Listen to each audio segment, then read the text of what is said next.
Good morning. Good morning. How are you today? Fabulous. How are you doing? Not too bad. Just working on getting you linked up here, my beautiful Rose. Awesome. So where are we? There we are. Edit. At that lovely Rose. See. So today is a big day because today we are going to talk about copywriting. First of all, thank you everyone for joining us on the Dark Roast. I'm Dawna Stroll, if we haven't met before, and this lovely lady here is the lovely and talented Rose Short. Yes. So happy to be here. Yeah.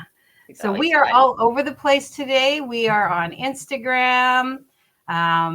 Welcome, Faz. Thank you so much for joining us. We are on my YouTube channel. We are on Facebook. We are all over the place because I kind of think this is an important one for all of us marketers out there and, people who are doing influencing and all that sort of stuff is copywriting. And copywriting can be quite a challenge. Yeah, and it's super, super imperative for email marketing, for your videos, your posts. Like copywriting is in pretty much everything we do. And I think there's a lot of people who just don't understand how to do it. So we are going to talk about the important parts of it, not just, the overall, like this is the ways to do it, but also like every individual piece, what should really go into it. Right. I mean, copywriting is your way of writing for your marketing and your advertising, right? And that is true for whether, you're just trying to boost your engagement or if you're actually trying to sell something. So let's get started. One of the first things that we're going to do is we're going to talk about the 4 U's. Now, this is not something that I see a lot in any of the teachings. So that's why I sort of put it up front. All right. Yeah. Okay. So 4 U's are urgent, unique, ultra specific, and useful. So the urgent creates a sense of urgency, obviously, only 24 hours left, or, quickly before we only have 3 slots left, that kind of stuff. Unique is where you're offering something special, you discover this one of a kind thing or this one of a kind opportunity, that sort of stuff. Ultra specific is like if you're in the weight loss industry, lose 10 pounds within 30 days.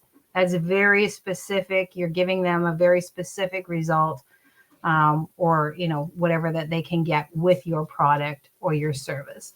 And then useful is obviously you're showing the benefits. So save your time and money with our meal prep solutions or, skyrocket your sales with good copywriting. Yes, and those 4 things should make up your headline too, right? And that helps make your headline compelling and actionable. Or in the case of email marketing, your subject line, right? Because so often when your emails aren't getting opened, the first thing any kind of guru is going to ask you is, well, are your subject lines engaging? Do they compel people to open them? And so keeping those 4 things in mind when you're crafting those is super beneficial. Absolutely. Okay. And so that leads us to another powerful formula, which we are taught this one, and that is the problem, agitate, and solve, or, pain, agitation, and solution. Same concept. Yeah, for sure. We talk about this a lot with landing pages and funnel pages, things like that, right? So problem, what problem do you or your product solve? So many people don't look at it that way. So you have to identify the problem and make your customer understand that you recognize that it's a problem, right? It's like the problem is you're not sleeping well, or the problem is you're not eating well. And then agitate it, intensify it. Because you're not eating well, these things happen, but are you fed up with it? Are you fed up with feeling like this? And then solve it, which is your product or your service. Present your solution. So I know you have this problem. I know it's doing this for you. Here is your solution. Yeah, absolutely. And this formula works really well because it connects your audience with pain points, problems that they're having, and then it gives them a clear solution. So it really takes them through, makes them connect with whatever it is that, the problem. Oh yeah, me too. I totally have that problem. And then you're offering a solution for them. And that's a really standard and common way to do your copywriting. And then there's the benefit of 3 formula. And that is things like, what are your 3 benefits that your lost you for a second. Oh, okay. Yeah. So we're doing benefit times 3 formula. Yeah. So these are like your bullet points, right? Of like, if you use this product, if you use this solution, here's the first benefit, here's the second, here's the third. Once you start going past that, a lot of people are going to lose interest. It's going to get too cluttered. So you want to keep it really, again, specific and really clean. Yeah. And it's a way to really highlight your top 3 things. So like boost your energy levels, feel refreshed and rejuvenated, increase your productivity without the crash. So like I say, you're selling a vitamin. That would be a great way to list your 3 top benefits. Those are your 3 key selling points, but they're not, you're still turning it around into how it's going to benefit them.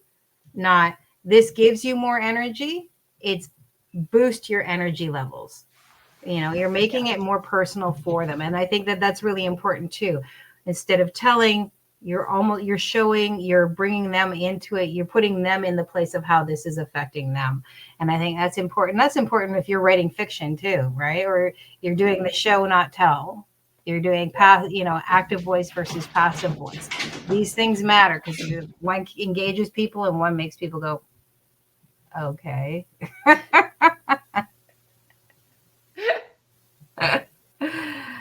We've all been there. Yeah. It's too much. I don't care anymore. As a writer, I struggle with the passive and active voice. I have to constantly go back through over my stuff. And it's like, I'm not just giving them a monologue and telling them shit. They actually want to be involved. So the next one we want to talk about, and this is the before and after bridge formula. Yeah, this one I think we see a lot in the affiliate marketing and digital marketing space because I was stuck in a 9-to-5. Now I'm not. Here's how I did it. So you're telling the before is the bad, the after is the before was the problem, the after is the solution, and then the bridge is how you got there. Yeah, and this is really where you can slide in your story, or you can keep it very personal and just directly to them. So, you can say like, it was this, or, are you feeling this way? Do you want to feel this way? Our solution is this for you, right? Very simple, very simple. You can do that very easily in any kind of content, like it doesn't really matter what kind of content you're putting out there. These formats work for every content style, really. Yeah. And these don't just work for written, they also work for video. Yeah, so like whether you're doing a video or email or blog or, your social media posts, it really does work for anything. And it can work for your sales calls too. Mm-hmm. You might have to change it up a little bit because you're having that conversation, but it certainly can be used for your sales calls as well. If that's what you're doing. And then the next one we have is future pacing. So future pacing is all about encouraging your audience to sort of envision their future, right? Wouldn't it be great to, come into your home and everything's sparkling and you don't have to worry about, doing this or doing that, Molly Maids can help you get there, right? Whatever. Yeah. Well, we see a lot with lifestyle accounts, right? Where it's like, I follow me a day in my life, and you get up and cuddle with the dogs, you make coffee, you do your workout, and you're not going into traffic, you're not going to this stressful job and whatnot. That's painting the picture of, when I started digital marketing, it gave me this lifestyle that I wanted, or maybe it's traveling or whatever it might be. But yeah, the future pacing and the lifestyle goes really hand in hand. Yeah, because you're allowing people to sort of project their own self into that space. And when you are offering the ideal or the dream of what they want, then it's a lot easier to, show them the solution that will get them where they want to go. Right. Yep. And then this is the one that we talk about a lot. Yeah. Yeah. The story. Yeah. And the lifestyle post could easily lead into the story post as well, because, like storytelling dates back to before written word. I mean, storytelling is super powerful for us as humans. So people love the story, whether or not they love where you've gotten or they love hearing you struggle, they still love the story, right? So it's good and bad. But it can be super powerful because for a lot of us who maybe didn't grow up with internet or didn't grow up with smartphones or, didn't ever do video formatting or editing or anything like that, it's really powerful to see somebody else who we identify with, who maybe has the same struggles as us, succeeding. And I think that helps really bond you to people. Because like if you see somebody who, was independently wealthy anyway and then started this and like it just took off for them, you're like, okay, well, that's fine. Like you've got the money to invest. Like I can't connect with you. But if you see someone who's working the same kind of job as you or like same kind of job you were working and you see them succeed, then it's like, oh, well, okay, this person's on my level, but their journey took them this way. Maybe I can, learn from them. Yeah, absolutely. And I know I say that a lot. I'm realizing all the things I say too much. I know, right? But your story helps people connect, and it also makes you real. And I struggle with that because I'm not real. So, there's a problem there, but she's actually AI, guys. Yes, we're really good. I'm purely AI. So, well, it's hard to be authentic if you don't enjoy being vulnerable, because it does kind of make you vulnerable. Like, I hate feeling vulnerable, but at the same time, like, I believe in authenticity. So you have to find that balance, and it can be scary, but again, it's super powerful. Yeah, and I think it's important to note that your story can be as deep or as shallow as you need it to be at that time. You don't have to give away your deepest, darkest secrets. A story can be one aspect of your life. It doesn't have to be all aspects of your life. It could just be that moment that you decided you were going to go online, right? You could delve deeper, and when you get more comfortable, you might want to actually add more information.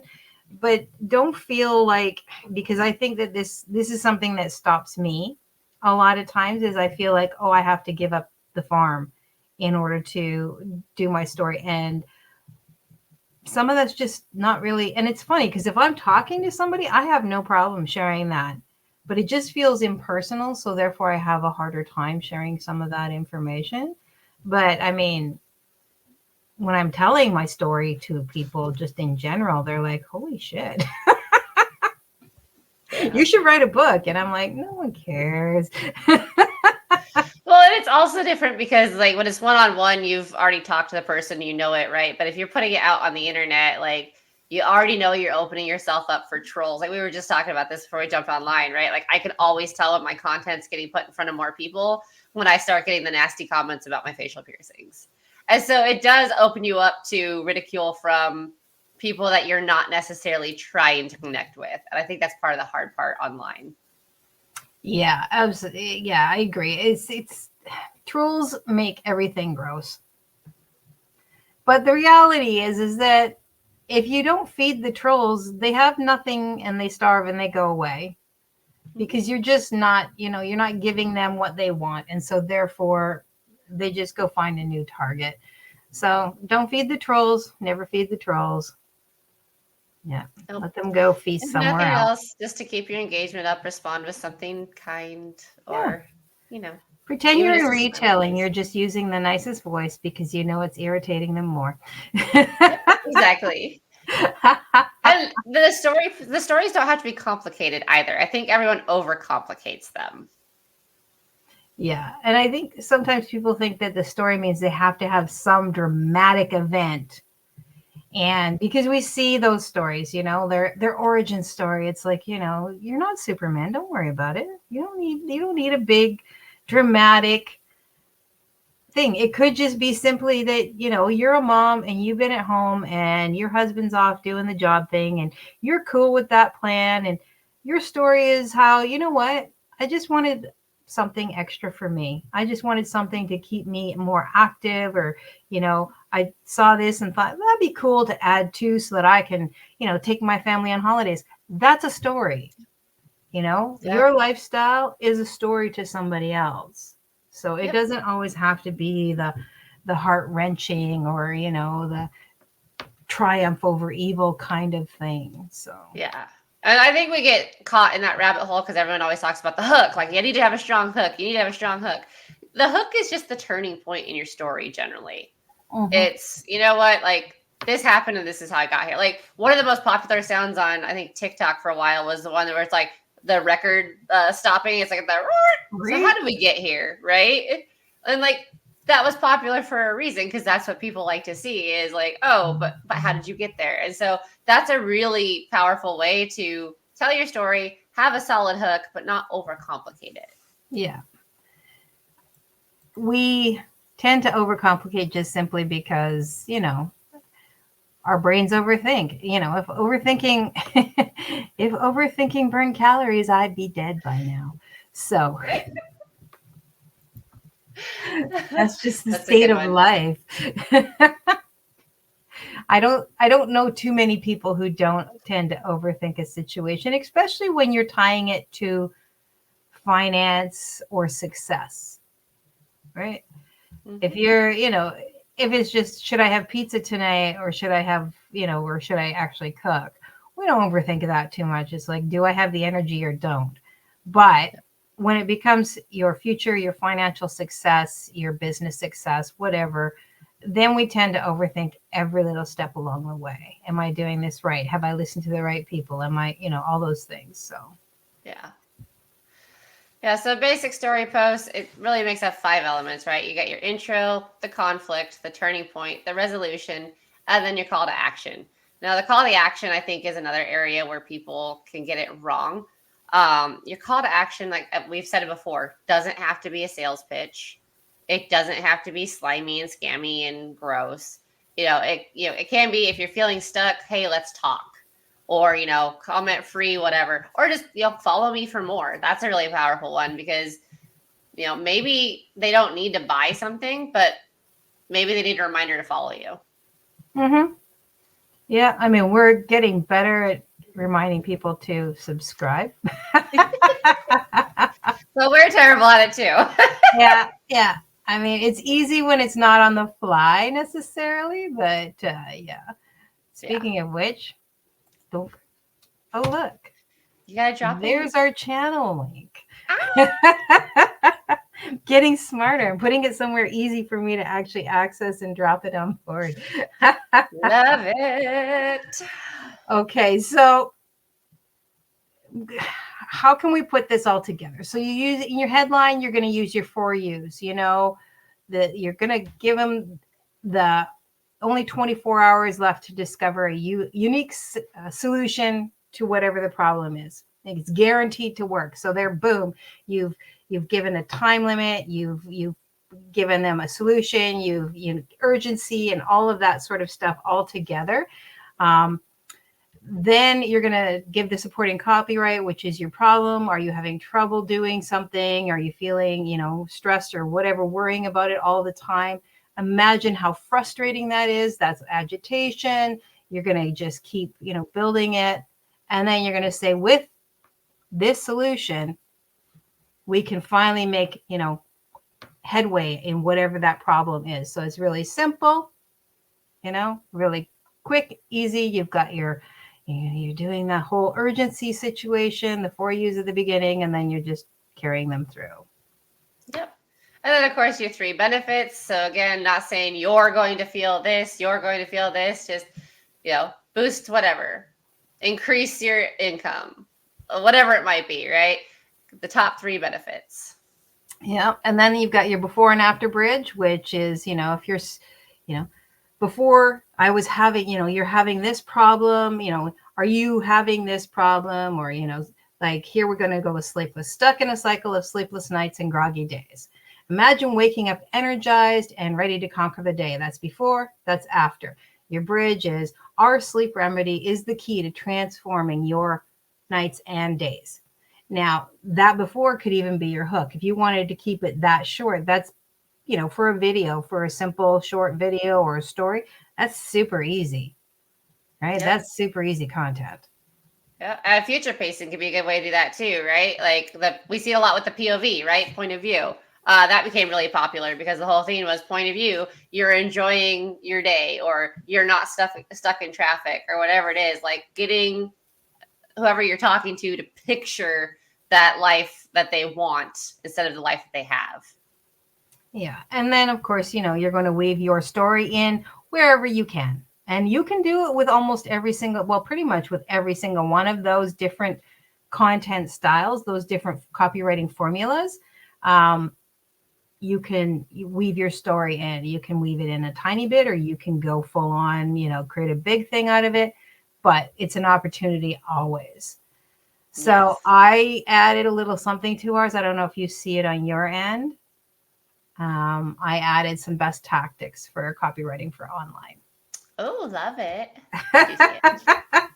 So I kind of dumped it on quick thing before we get into that, though. You don't have to use all of these formulas in the same content. You can absolutely combine them, but you can use them in your content buckets to make, templates for a lot of different content. So don't feel like you have to shove all of these into a single email. Use it to maybe break up your emails, right? Because if it's always a storytelling email, it's going to get really monotonous and people are going to stop reading it. But if you intersperse just the, are you still having this problem? Like, we can help. If this isn't helping, like, why not? You can get feedback. There's a lot of different ways you can use the formulas, but don't think you have to shove them all into the same piece of content. And I could see why you might want to think that you're going to, stacking this will be great. And sometimes you can stack a couple. Yeah. But yeah, they're meant to be multiple formulas so that you can utilize them. And also it allows you to A/B test what's working with your audience and what's not. Maybe one format just does not resonate with your audience. Then you can but you won't know until you test it. So. And knowing your audience is a top tactic for copywriting and online marketing. It is. We talk about it all the time. all the time. Yes. You know your audience,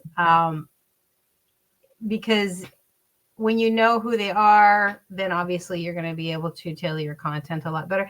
That's going to take time. I mean, when we start doing any kind of marketing of any sort, our initial idea is everyone. Even if you have an idea of who your niche is for, we still want everyone within that niche cycle, right? Within that niche umbrella. We want everyone. And it's not going to be everyone. I'm not going to appeal to everyone. That's just the facts. As wonderful as I am. Gotta attract your tribe. Exactly. And then you want to craft a compelling headline and, use power words, use numbers. Again, odd numbers tend to seem to do better. Make a promise, like, I'm going to show you this after this, whatever. Those kinds of things are going to help people, be more involved.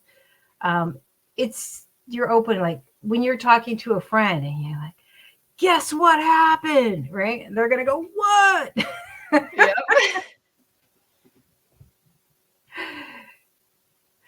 I have to tell you about this. Yeah.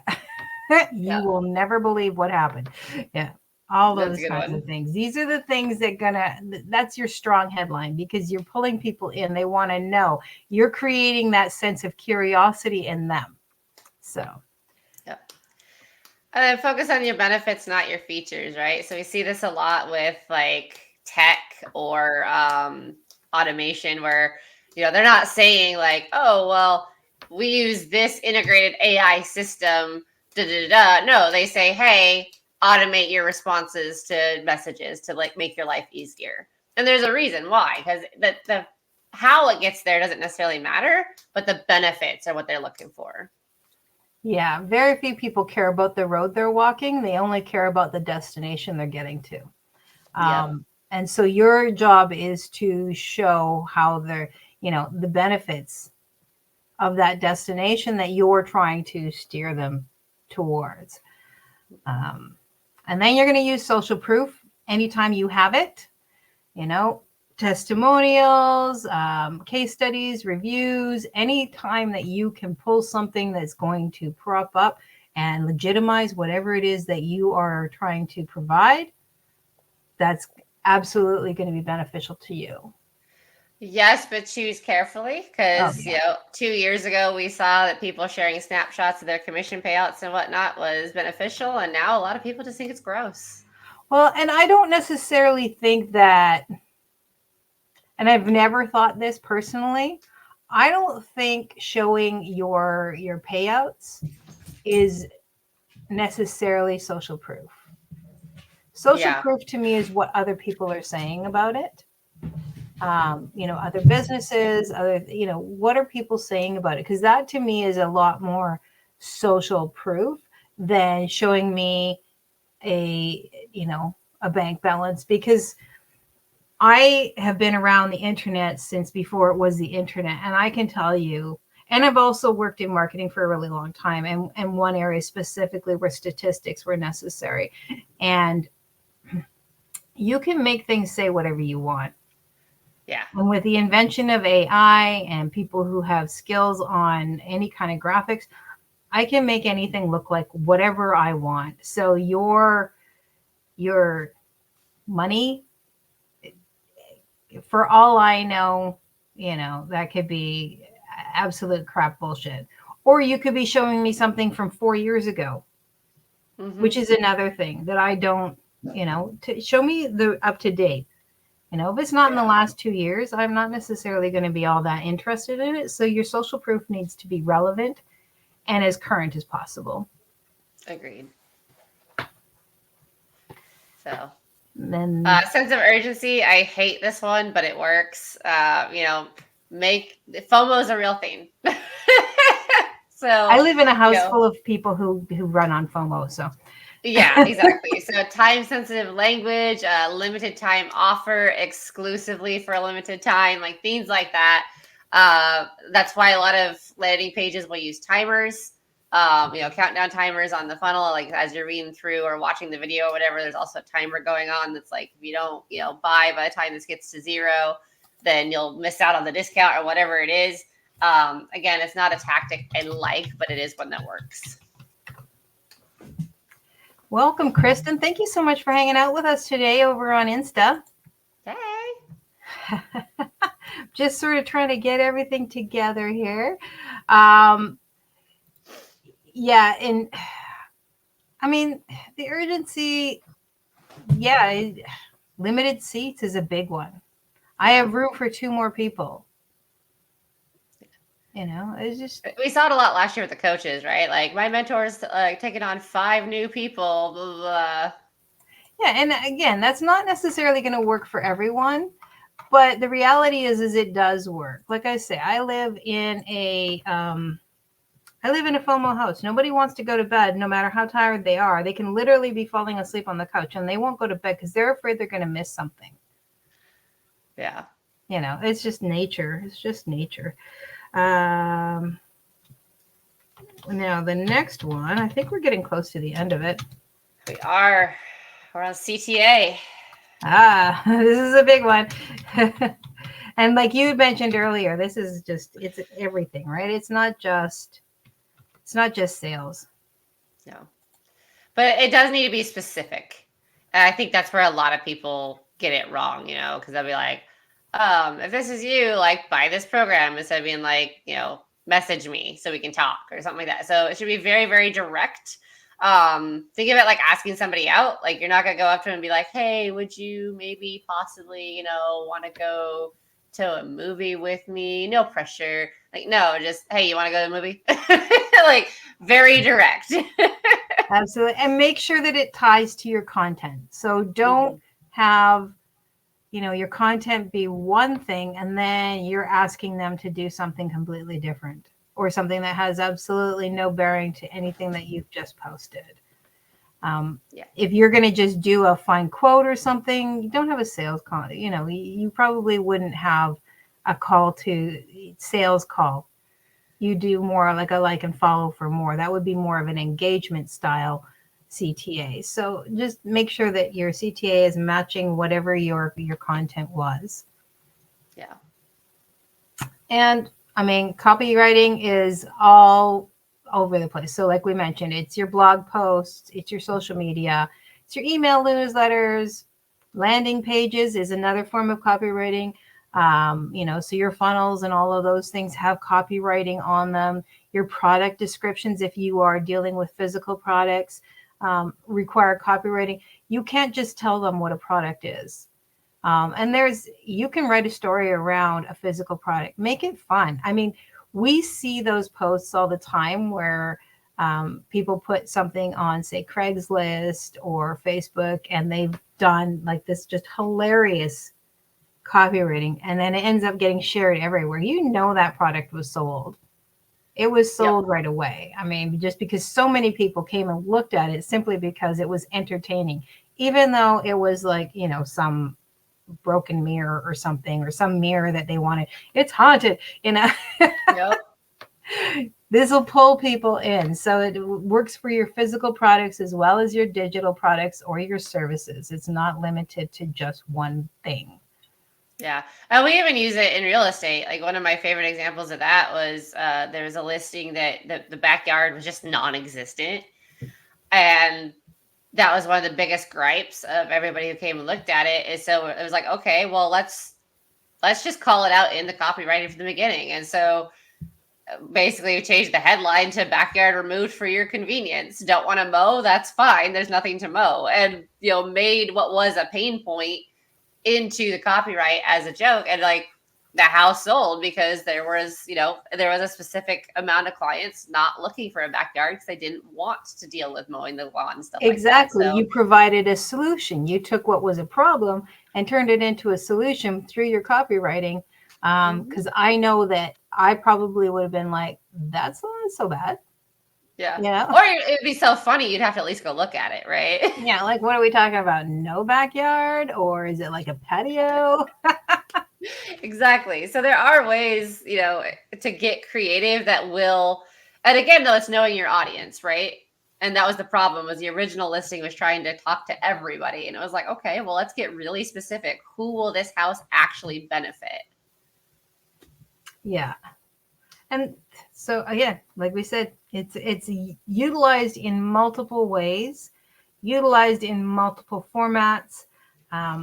If you have any questions, by all means, as always, you know where we are, right? Oh, yeah. So I don't know. Facebook did yell at me for not posting enough this week, so maybe they don't know where I'm at. Oh. And they're telling me, you're doing good. And I'm like, I am so not doing good. You lie. I know the facts, but I think they're trying to encourage me to get off my duff and get with it. So this is been a fairly expansive coverage of copywriting. So you may want to watch this more than once, just saying. Take notes. If you have questions, by all means, reach out to us. As always, Rose and I have different skill sets. So, if I don't know the answer, I'll drop you over to Rose or vice versa. And if we don't know the answer, we will find out the answer for you. If you're watching this on replay, drop a hashtag replay and go subscribe. I put the link. There's no reason why you shouldn't.